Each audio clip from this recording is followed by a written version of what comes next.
On Global TV News Express, Nigeria Labour Congress, Trade Union Congress plan peaceful solidarity rally February 3. In business, federal government disperses 2.45 trillion naira to state for infrastructure and security. On the foreign scene, President of the Democratic Republic of Congo outlines preconditions for a national dialogue. And in sports, South Africa's sports minister says Morocco remains 2026 WAFCON host. Hello and welcome to all our viewers in Nigeria and around the world to News Express on Global Television. Coming to you live from the nation's capital, Abuja, I am Mukhtar Kasim. A quick reminder that Global Television is on DSTV channel 365 and StarTimes channel 276. And now the news in details. The Nigeria Labour Congress NLC and the Trade Union Congress TUC say they will stage a peaceful solidarity rally on February 3 in support of the Joint Union Action Committee JUAC. The union announced this in a joint statement signed by Benson Opa, General Secretary of the NLC, and Nuhu Toro, Secretary General of the TUC in Abuja. The statement said the solidarity is in support of the strike by the Federal Capital Territory workers led by the JUAC over unpaid salaries. The ongoing strike by the joint health sector unions has entered the third month, crippling activities in government-owned hospitals across Nigeria, leaving patients stranded and forcing many to seek essential services outside public health facilities. Now in its third month, the industrial action has grounded critical services, particularly in hospital pharmacies, laboratories and other support departments, significantly disrupting health care delivery. Now, while the industrial action has severely disrupted federal health institutions, health workers in state-owned hospitals in Ekiti and Benue states have largely remained on duty, mitigating the impact on patients. At the same time, resident doctors, nurses, and midwives in some state facilities, such as Benue State University Teaching Hospital, Makurdi, have embarked on separate industrial actions, citing unpaid salaries, pension issues, and dilapidated infrastructure. Suspected terrorists have attacked Agwara local government area of Niger State, killing one person and setting ablaze the United Missionary Church of Africa and the police station in the community. Confirming the attack, the Niger State Police Public Relations Officer SP Wasiu Abiodun said armed bandits invaded Agwara community and attacked the police station, where they were engaged by a tactical team on the ground. According to him, the attackers later overpowered the team and used suspected dynamite to set the station ablaze. He added that the terrorists subsequently moved to the church in the community, where they burnt parts of the building before proceeding to other areas and abducting about 5 persons whose identities are yet to be ascertained.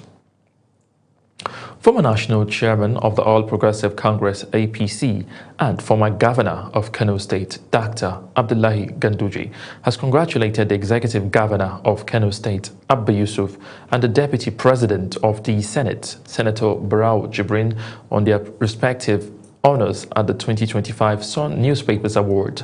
In a statement, Dr. Ganduje described Governor Yusuf's recognition as the Sun Newspaper Governor of the Year 2025 as well deserved, noting that it reflects his commitment to good governance, courageous leadership, and people-centered policies aimed at improving the welfare of Kano residents. He said the award underscores the growing national recognition of Kano State's stride in governance and development. Dr. Ganduje also congratulated Senator Barau Jibrin on receiving the Sun Newspaper Humanitarian Award 2025, describing the honor as a fitting acknowledgement of his compassion for the less privileged and his dedication to uplifting lives through impactful humanitarian interventions and selfless service to humanity.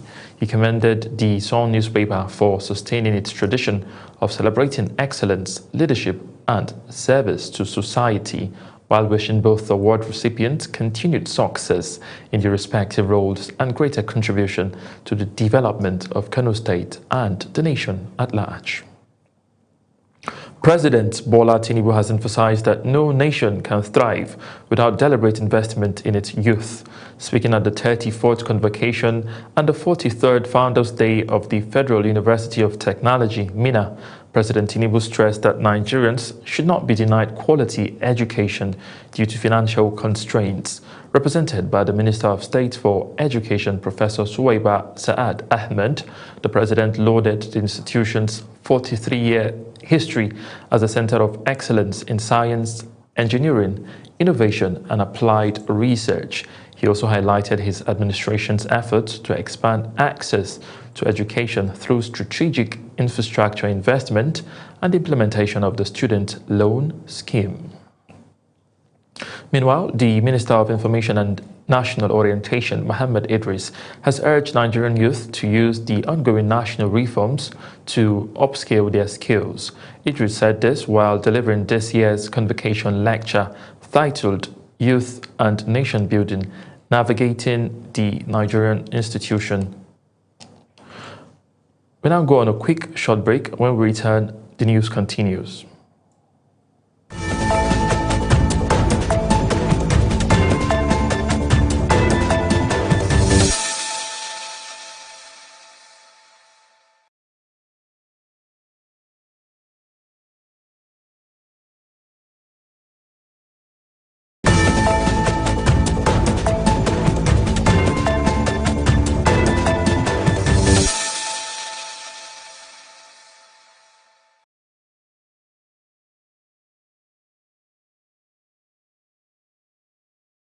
Welcome back from that break, and now the news continues. President of the Senate, Godswill Akpabio, has urged the chairman and members of the National Assembly Service Commission to ensure federal character is reflected in the activities of the commission. Senator Akpabio made the call when the chairman and other members of the 6th National Assembly Service Commission visited his office. The Senate's president congratulated them on their appointment and expressed the confidence that with their experience and maturity, they will deliver on their mandate. In the meantime, the Nigerian Police Fund Pensions Limited says it has paid 97.5 billion naira retirement benefit to 30,370 retirees. Acting Managing Director Abdul Karim Gazawa said death benefits amounting to 39.57 billion naira have been paid to 8,847 next of kin, while 25,572 retirees are currently receiving monthly pensions valued at over 1.56 billion naira. Speaking at the 2026 pre-retirement seminar organized by the Nigerian Police Fund Pensions Limited in Lagos State, he reaffirmed the organization's commitment to ensuring the timely and efficient payment of pensions and other entitlement to retired police officers. In another development, the Lagos State government has disbursed over 1 billion naira as accrued pension rights to about 543 retirees under the contributory pension schemes, reaffirming its commitment to the welfare and financial security of retired public servants. The payment was announced at the 113th Retirement Benefit Bond Certificate presentation ceremony held at the Adeyemi Bero Auditorium, Alausa, Ikeja. Delivering a goodwill message, the head of service, Olabode Agoro, said the regular settlement of retirement benefit was not merely a policy choice, but a pledge by the state, which it had made to continue to honor the recognition of public service rendered by public servants. The African Democratic Congress, ADC, has inaugurated a 50-member Wise Men and Women Policy and Manifesto Committee in Abuja. The committee is charged with the responsibility of developing people-oriented policies aimed at addressing critical national challenges, including poverty, hunger, and economic hardship. Political correspondent Ubong Usoro reports. The committee was constituted following the approval of the National Working Committee, NWC, and the endorsements of the national chairman of the party, Senator David Mark, in furtherance of ADC's commitment to building a credible, people-centered, and forward-looking policy framework for national governance. Speaking at the inauguration, Senator David Mark charged members of the committee to come up with practical and implementable ideas capable of moving Nigeria forward. What Nigerians therefore desperately looking for are credible alternative ideas, actions and policies. They want policies that would improve their lives today and lay a solid foundation on which they can improve their future. The Policy and Manifesto Committee is made up of Nigerians drawn from diverse sectors, including former public office holders, academics, technocrats, policy experts, civil society leaders, and other professionals. The committee is chaired by Chief John Odege Oyegu, with Professor Pat Utomi serving as deputy chairman, while Salisu Lukman is secretary. In his remarks, the chairman of the committee, Chief John Oyegu, assured party members and Nigerians that the committee would deliver a policy document that reflects the aspiration of the people and responds to the realities of the Nigerian state. You remember the emperors that govern us usually come out with their own programs immediately. Even their programs they don't faithfully execute, because the reality today is that we are in a contractor-governed nation. With the inauguration of the Policy and Manifesto Committee, the African Democratic Congress says it is positioning itself as a party driven by ideas, competence, and solutions. Ubong Usoro for Global Television News. Let's now head to Imo State, where Governor Hope Uzodinma has called for unity, peace, and collective responsibility as the state marks 50 years of its creation. The governor made the call while flagging off activities for the Golden Jubilee celebration in Owerri. Amarachi Ibe reports. It was a moment of gratitude and quiet celebration as Imo State turned 50. With prayers, reflection, and hope for the future, Governor Hope Uzodinma flagged off activities for the Golden Jubilee in Owerri. The governor says Imo State Golden Jubilee is a moment for reflection, renewal, and recommitment to peace and development. Speaking at an interdenominational Thanksgiving service in Owerri, the governor acknowledged the state's challenges over the years, but expressed gratitude for improved security and stability, which he attributes partly to sustained prayers and support from the church. He urges residents to remain united and focus on building a secure and prosperous future for the next generation. I want to especially acknowledge and thank the church for its consistent prayers for Imo State. I want to say that the church stood firmly with Imo State in prayers at a very trying period in our state.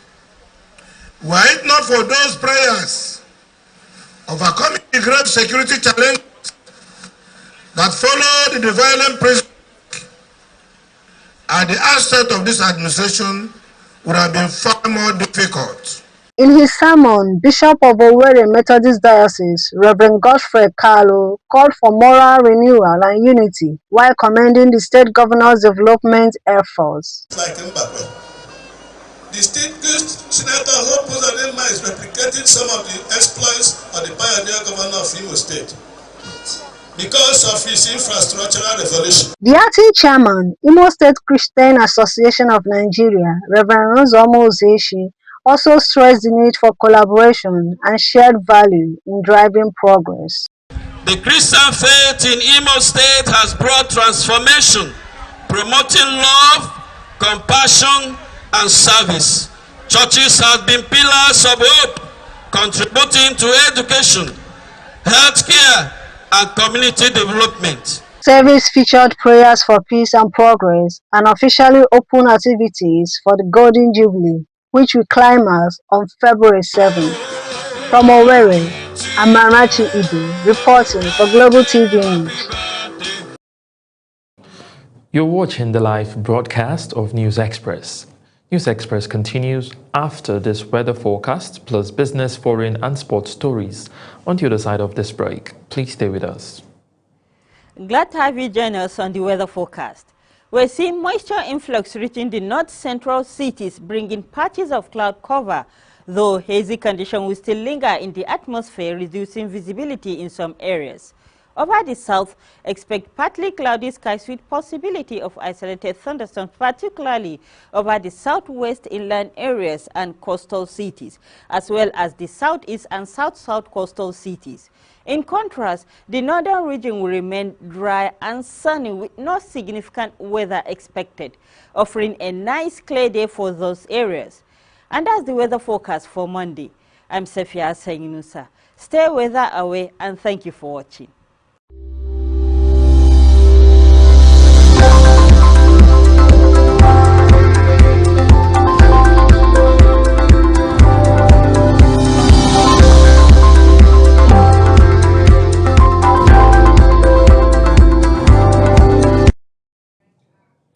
In business, the Office of the Accountant General of the Federation says the total amount disbursed to state government and the Federal Capital Territory, its financial support for infrastructure and security projects, has increased to 2.45 trillion naira. The office revealed this in an official record, noting that the amount disbursed between March 2024 and August 2025, which spanned over 17 months, was aimed at bolstering infrastructure development and strengthening operations at the sub-national level.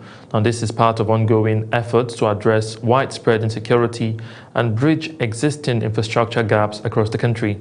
The disbursements were made under a special intervention program funded through non-oil revenue savings as part of efforts to ensure and ease fiscal pressure on subnational government and accelerate project execution at the grassroots level. Petroleum products marketers have argued that the only way to shield Nigerians from the shock of a sudden surge in petrol prices is for the federal government to sell crude oil to the Dangote Petroleum Refinery and order the local refineries at subsidized rates. The marketers therefore urge the federal government to sell crude oil to domestic refiners with a subsidy to prevent a sharp increase in petrol prices. Specifically, the Independent Petroleum Marketers Association of Nigeria appealed to President Bola Tinubu to consider subsidizing crude oil prices while also extending the Naira for crude deal to other modular refineries operating in the country. The Managing Director of Operations at the World Bank, Anna Bergst, is in Nigeria for a 3-day visit to deepen engagement on accelerating economic growth and job creation. In a statement issued, the World Bank said the visit, scheduled for February 1, 2026, will focus on how the World Bank Group can best support Nigeria's reform agenda, with consultations feeding into the forthcoming country partnership framework for Nigeria. According to the bank, the new strategy places jobs, energy access, and private sector-led growth at the center of Nigeria's development priorities. It said discussions during the visit will gather feedback on improving enabling environment, unleashing human capital development, building resilience, and maximizing private sector capital. Now to news making rounds on the foreign scene. Congolese President Félix Tshisekedi has reiterated his commitment to inclusive and peaceful dialogue among all citizens of the Democratic Republic of Congo, stressing that national unity remains essential as conflict persists in the east of the country. He made the remarks during a New Year address to the diplomatic corps in Kinshasa amidst ongoing clashes between government forces and Rwanda-backed M23 rebels, while backing the idea of an inter-Congolese national dialogue, also promoted by Angola's President João Lourenço. Tshisekedi set firm conditions for its implementations. He said the talks must be held within the country and conducted under established institutional frameworks. The Cuban government has rejected accusations that it poses a threat to the security of the United States, insisting that it stands ready to cooperate with Washington. The Cuban Ministry of Foreign Affairs issued a statement calling for dialogue and stressing that the Caribbean island does not support terrorism. The declaration comes amid a spike in tension after the abduction of Venezuelan leader Nicolas Maduro last month, which was part of President Donald Trump's drive for United States domination of the Western Hemisphere. The statement came hours after Trump said diplomatic contact with Cuba had been revived, noting that his administration is talking to the highest people in the Cuban government. Iran has declared armed forces of European Union member states as a terrorist group in a retaliatory move, days after the European Union foreign ministers agreed to designate Tehran's Islamic Revolutionary Guard Corps, IRGC, as a terrorist organization. The announcement was made by Iran's Parliament Speaker Mohammad Bagher Khalibaf, a former IRGC commander, and is widely seen as a largely symbolic move, drawing on a 2019 Iranian law used after the United States similarly blacklisted the Guard. The European Union decision followed Iran's deadly crackdown on nationwide protests, with rights groups reporting widespread use of force by security agencies, including the IRGC. The move comes amid heightened regional tensions as United States President Donald Trump considers possible military action against Iran, and as Tehran plans live wire drills in the strategic Strait of Hormuz. Khalibaf warned that the European Union would face consequences for its decision. Now talking sports, the Lagos State Sports Commission has taken a significant step in advancing its global sports agenda by entering into a strategic partnership with the British Cycling. Speaking during the engagement, the Director General of the Commission, Lekan Fatodu, described the partnership as a deliberate and result-oriented initiative within the state's broader sports development strategy. Now, this comes after the National Sports Commission also reached an agreement with the British Cycling Association to enable Nigerian cyclists train in Manchester ahead of the 2026 Commonwealth Games in Scotland. A delegation led by the British Cycling Director of Sport and Participation, Amy Gardner, paid a walk-in visit to the Commission where both parties held high-level discussions centered on knowledge exchange, skills transfer, and technical capacity building aimed at strengthening cycling development in Lagos State. Victor Osimhen has reached a defining milestone, becoming a 200-goal forward as Galatasaray eased past Kazaspor in the Turkish Super League. The Nigerian striker doubled his side's advantage in a commanding performance, underlining his standing as one of Africa's most prolific forward of his generation. The strike took him to 200 career goals for club and country, achieved across 336 senior appearances alongside 51 assists. South Africa's Minister of Sport, Gayton McKenzie, has dismissed reports suggesting that the country has been confirmed as the new host of the 2026 Women's African Cup of Nations. According to a statement, the minister stated that no formal decision has been taken to replace Morocco. McKenzie reaffirmed that Morocco remains the official host of the tournament, which is scheduled to kick off on March 17.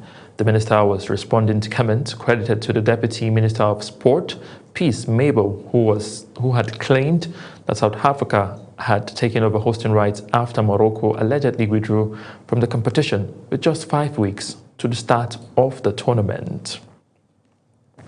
As Global TV News Express comes to an end, here is a recap of our top stories. On Global TV News Express, we brought to you that the Nigerian Labour Congress, NLC, and the Trade Union Congress, TUC, say they will stage a peaceful solidarity rally on February 3 in support of the Joint Union Action Committee, JUAC. In business, the Office of the Accountant General of the Federation says the total amount disbursed to state government and the Federal Capital Territory as financial support for infrastructure and security projects has increased to 2.45 trillion naira. On the foreign scene, you heard that Congolese President Felix Tshisekedi has reiterated his commitment to inclusive and peaceful dialogue among all citizens of the Democratic Republic of Congo, stressing that national unity remains essential as conflicts persist in the east of the country. And from the world of sport, South Africa's Minister of Sport, Gayton McKenzie, has dismissed reports suggesting that the country has been confirmed as the new host of the 2026 Women African Cup of Nations. That's it on News Express. A quick reminder that Global Television is on DSTV channel 365, on StarTimes channel 276. Kindly follow us across all our social media platforms now showing on your screen using a Global TV NG. I am Mukhtar Kasim. Saying a very big thank you for watching.